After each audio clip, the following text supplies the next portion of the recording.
Good day, everyone. Today, our group will be reporting on two very important tools in the field of business and project planning: the Value Proposition Canvas and the Business Model Canvas. But before we get into all of that, let me introduce the members of our group. We are TE-Tech. We have the hackers, myself, Victor Angelo Castro, together with Miss Casey Anemeterio, Jimuel Valdez, and Brian John Sanchez, the ones who bring the drive and energy. And of course, the hipsters, John Anthony Tabahen and Aaron Bravo, the creative minds of the team. Together, we are TE-Tech.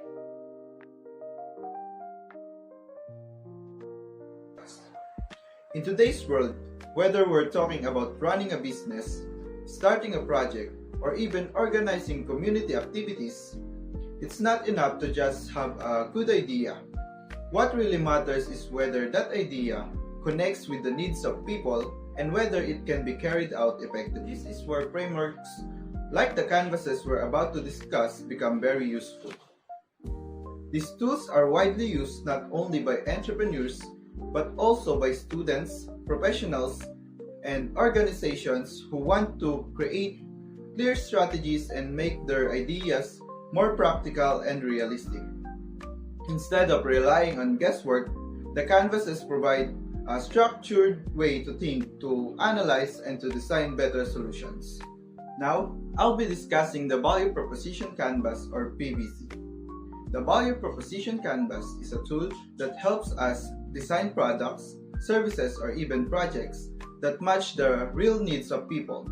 It's a visual framework that allows us to break down what customers want and compare it with what we are offering. The purpose of the canvas is to make sure there is a clear fit between two sides: the customer segment, which is all about understanding the customer's jobs, pains, and gains, and the value proposition, which explains how our product or services provide solutions, relieves those pains, and creates value. This tool is widely used in business, entrepreneurs' HIP, and even in community projects, because it prevents us from simply guessing what people want. Instead, it guides us to really think about the customer's experience first, and then shape our offerings around that. In short, the Value Proposition Canvas helps us answer one big question: why should customers choose our product or services instead of others? Now, let's look more closely at the two main parts of the canvas: the customer segment and the value proposition. Let's start with the customer segment, which is shown as the circle on the right. The first part here is the customer jobs. These are the tasks or goals customers are trying to accomplish. Customer jobs can be functional, like studying, cooking, or commuting; social, like being respected, admired, or accepted by others; or emotional, like feeling safe, confident, and satisfied. Now, this section is also where we can list down pain points or possible solutions. In fact, one helpful way to identify customer gains is by starting with their pain points. Once you know what frustrates them, it's easier to see what improvements they truly value. The second part is pains. Pains describe the negative experiences or difficulties that customers face when using a product or service. These are the things that annoy or discourage them during usage. For example, a mobile app might be too hard to navigate, a service might have hidden fees, or a product might break too easily. By understanding these pains, we can design ways to remove or reduce them. And the third part is gains.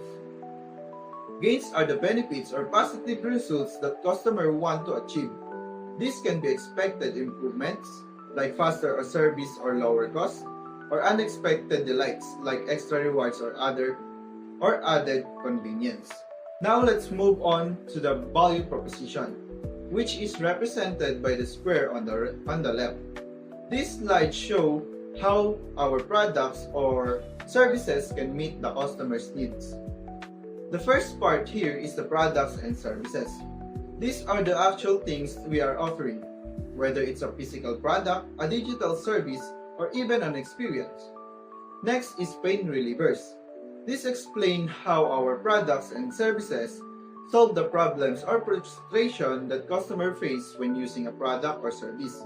In other words, they directly address the pains listed in the customer segment. And lastly, we have gain creators. This show how our products or services add extra benefits that customers value. Unlike pain relievers, which solve problems, gain creators make the customer's life better, easier, and more enjoyable. Now let's proceed to the business model canvas. Business model canvas is a strategic management tool that helps entrepreneurs, startups, and organizations visually describe, design, and analyze their business model. It is widely used in order for them to identify how they create, deliver, and capture value. So, sa business model canvas, ito yung kind of management tool kung saan ina-identify mo yung mga components or key components na makakatulong sa business mo in order to succeed. Sige, simula na.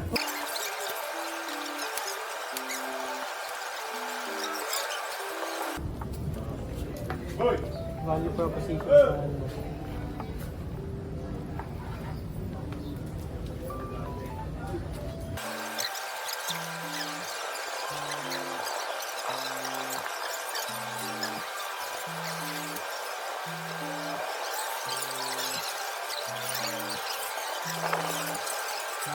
Solar installation services.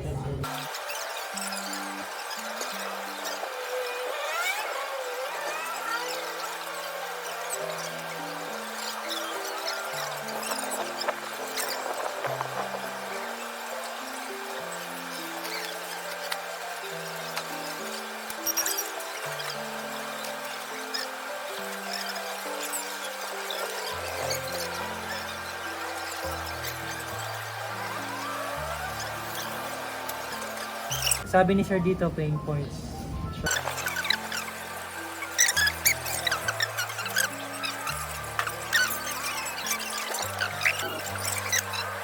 Environmentally. Hindi mo.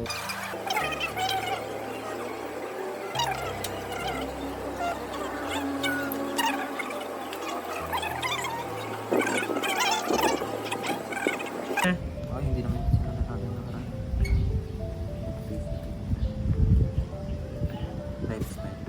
Lifestyle.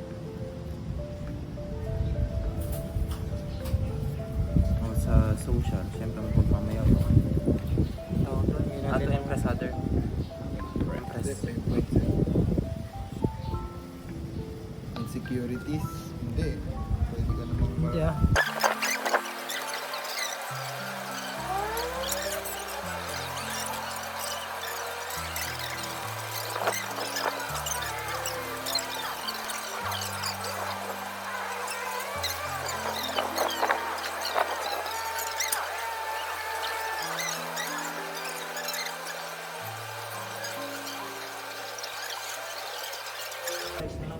Kasi parang yun ang Kasi kukumputin mo pa ba yung markup nun? Kukumputin mo pa yung puhunan nung nagbenta sa'yo? Oo nga.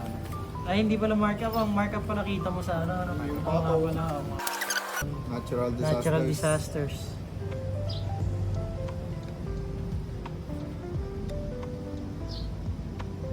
Tsaka yung hindi siya marunong, ang tawag dito. Lack of Electrical expertise. illiterate. Electrically lack of operating knowledge. Ano pa yun eh? Ano ba dapat yan? Kasi yung expensive gagawin natin yung hulugan. Oo. Natural.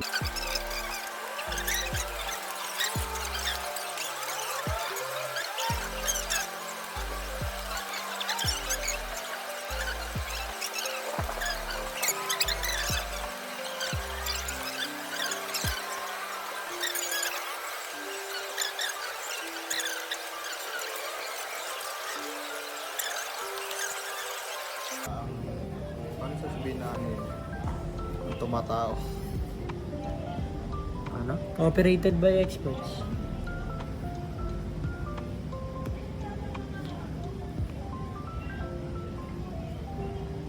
Experts. Professionals. Experts and professionals.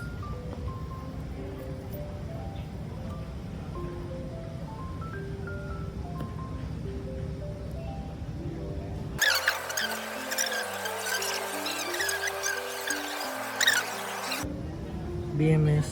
Inactive volunteer.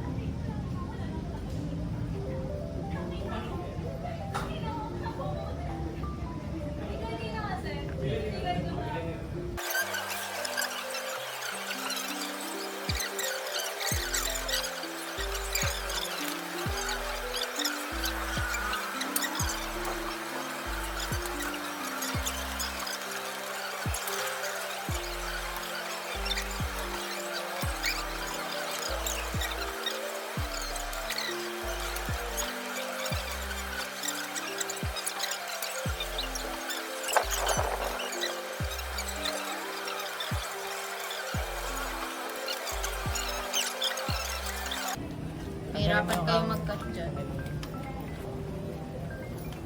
Kahit siguro mabibilis na yan. Oh, time-lapse na natin yung parts. Important parts.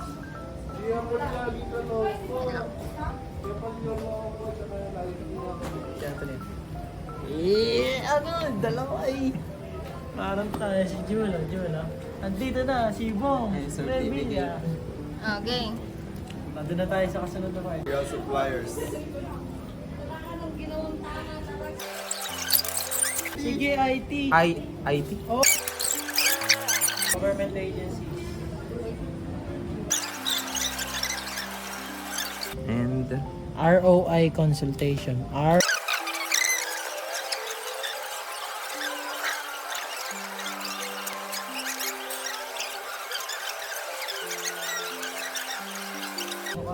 lifestyle Basta may pera.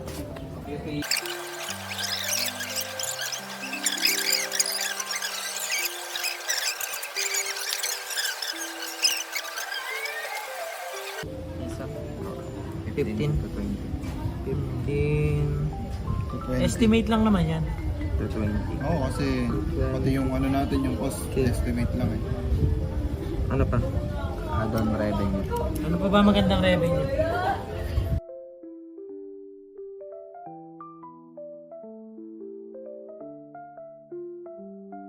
Okay, so we will discuss our value proposition canvas. So, ang main product and services po namin is solar installation and electrical services. So, ibig sabihin, hindi lang kami basta-basta nag-i-install ng solar panels, kundi nagbibigay rin kami ng iba't ibang electrical services na makakatulong para mas maging sustainable at reliable ang kuryente ng mga customers. And then, ngayon, pumunta naman tayo sa customer jobs. Ano nga ba yung ginagawa o hinahanap ng customers natin? So, una, gusto nila ng functional jobs. So, kagaya ng stable at reliable power supply. Pangalawa, yung social jobs. Kung saan gusto nila na maging socially conscious at makitang eco-friendly sila. And then, pero syempre, may mga problems o pains din sila. So, una, yung expensive initial price ng solar setup. So, pangalawa, yung risk ng natural disasters at cloudy days na pwedeng makaapekto sa efficiency ng solar panels. And then, dagdag pa yung lack of operating knowledge, battery degradation, at iba pang uncertainties na nakakatakot para sa kanila. And then, para ma-solve yung pains, ito yung mga pain relievers na in-offer natin. So, una, pwede tayong mag-offer ng installment basis para mas maging manageable ang bayad. Pangalawa, pwede tayong magbigay ng insurance or bank tie-up loans. And then, syempre, pwede tayong gumamit ng expert and professional experts, operators, para siguradong safe at reliable. Lastly, gumamit tayo ng hybrid at off-grid systems para mas maging flexible at mas efficient kahit sa mga challenging situations.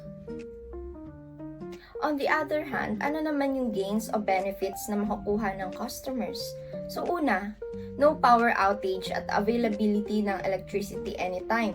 So mas magiging secured yung electrical dependent lifestyle nila. And then, pangalawa, yung feeling na nakakatulong sila sa environment dahil green energy ang ginagamit. And then, syempre, social na rin yung look rich and can brag dahil solar-powered yung bahay nila. At last, yung gain creators. Para mas lalong ma-enhance yung gains ng customers, nagfo-focus tayo sa research and development para sa innovation and continuous improvement. Ibig sabihin, hindi titigil ang services natin sa installation lang. So, kundi tuloy-tuloy ang upgrades at innovation para mas maging reliable at cost-effective ang solar at electrical services na ino-offer natin. So overall, itong value proposition canvas natin, it shows kung paano natin naiintindihan ang needs, pains, and gains ng customers. So, sinasabi rin dito kung paano natin sila masaserve through innovative and practical solar installation and electrical services.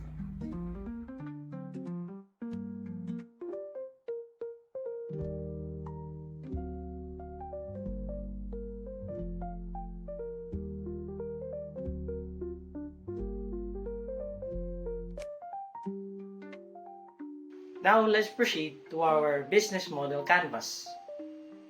Start natin sa ating mga key partners. So, para sa ating negosyo, hindi tayo nag-iisa. Kailangan natin ng solid partners tulad ng insurance companies para syempre safe ang investment ng clients. Kailangan din natin ng suppliers ng materials at ng mga equipment natin para siguradong quality ang gamit. At kailangan din natin ng professionals tulad ng engineers para expert naman ang gawa. Kasama rin ang government agencies tulad ng DOE, DOST at LGU para sa mga permits and support. At syempre, may research and developers at advocacy groups para mas lalo nating mapaganda at mag-promote ang renewable energy. Then sa key activities, ang core activities natin ay syempre mag-install ng solar or solar installation and designing ng electrical plants. Bukod doon, kasama rin sa trabaho natin, syempre, ang maintenance at monitoring para sa long-lasting na system. Meron din tayong help desk, syempre, para may customer support tayo. And processing permits, kasama din yan, para maging hassle-free para sa mga kliyente natin. At customer education, para malaman nila ang ROI at benefits naman ng pagkakabit nila ng solar. May research and development din tayo para laging updated sa mga bagong technology at syempre marketing para mas maraming makaalam ng ating serbisyo. At syempre, hindi naman kakayanin ang business natin kung wala tayong tamang resources. Kaya importante na meron tayong mga electrical engineers, solar equipment at syempre, mga funds and loans para sa suporta ng ating project. Kailangan din natin ng mga software gaya ng SketchUp, AutoCAD, and mga service vehicle, mga sasakyan para efficient ang operations. Pati mga tools, electrical supplies, para paniguradong quality ang installation. Then proceed tayo sa value proposition. Ang pinaka-highlight kasi ng business natin ay ang value na binibigay natin sa customer. Una, syempre wala silang magiging power outage. Tuloy-tuloy ang kuryente kahit na brownout. And kahit na mahabang panahon or bumagyo, ganun, basta ingatan nila yung solar panels nila and yung system nila, wala silang magiging brownout.